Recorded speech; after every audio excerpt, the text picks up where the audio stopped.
Parlant de l'éducation et du développement humain, mon concept d'une Haïti socialement plus juste a fait de l'éducation l'une des premières priorités de mon programme politique. Les fruits sont déjà là, mais mon objectif reste plus grand. J'attends du gouvernement de continuer de mettre tout en œuvre pour honorer les engagements pris envers le peuple haïtien, à savoir l'accès gratuit à une école de qualité pour tous les enfants à l'échelle du pays. Faire en sorte qu'ils y restent au moins jusqu'à la fin de la 6e année fondamentale et sortent avec le profil de compétences établies. J'émets également le vœu que l'action gouvernementale permettra de mettre en place dans tous les départements géographiques du pays un centre de formation professionnelle répondant aux besoins des jeunes et tenant compte des potentialités spécifiques de développement de chacun d'eux. D'accroître et d'améliorer l'offre de formation technique et professionnelle dans les départements géographiques. D'appuyer la reconstruction et le développement de l'offre d'enseignement supérieur et universitaire, notamment par le renforcement de l'Université d'État d'Haïti et de 5 universités publiques en région. Mettre au profit de la formation et de l'apprentissage les technologies de l'information et de communication. Mon vœu le plus cher reste que 2012 nous offre l'opportunité d'assumer pleinement le triptyque de notre République: liberté, égalité et surtout fraternité.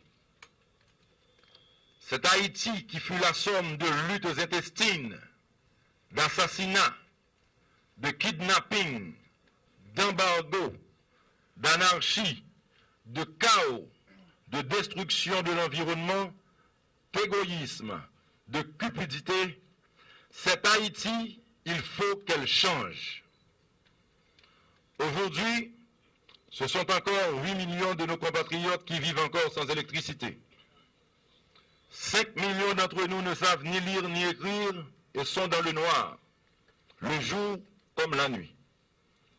8 Haïtiens sur 10 vivent avec moins de 2 dollars américains par jour. 2 Haïtiens sur 100 contrôlent 69% des richesses du pays. Sur une population active estimée à 4,2 millions d'habitants, moins de 200 000 disposent d'un emploi formel et régulier. 84% des diplômés universitaires haïtiens vivent à l'étranger. Enfin, la classe moyenne est exsangue. Mais ne dit-on pas que c'est dans les pires calamités que se révèle le caractère des peuples? À l'instar d'Hernán Cortés, débarquant au Mexique et brûlant ses vaisseaux pour bien signifier à ses soldats qu'aucune retraite n'était envisageable, ou d'Henri Christophe, brûlant la ville du Cap en commençant par sa propre résidence au débarquement des troupes de Napoléon, pour clairement indiquer à ses troupes qu'aucun sacrifice n'est de trop en ce qui s'agit de la nation, je travaillerai moi aussi à détruire les navires d'intolérance et de pouvoir stérile, à démolir les immeubles de préjugés insidieux et de mensonges perfides qui nous ont conduits au bord de la situation la plus inutilement dramatique de notre histoire nationale. Je vois se lever sur Haïti une ère nouvelle, une nouvelle philosophie du service public, entièrement tournée vers les services à la population, l'établissement d'un climat favorable à l'investissement et à l'emploi, et la recherche permanente de résultats.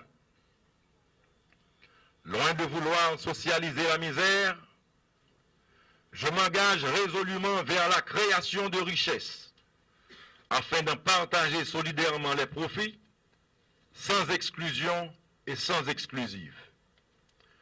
Que les dieux tutélaires de la nation veillent sur nous. Que Dieu bénisse les filles et les fils d'Haïti. Merci.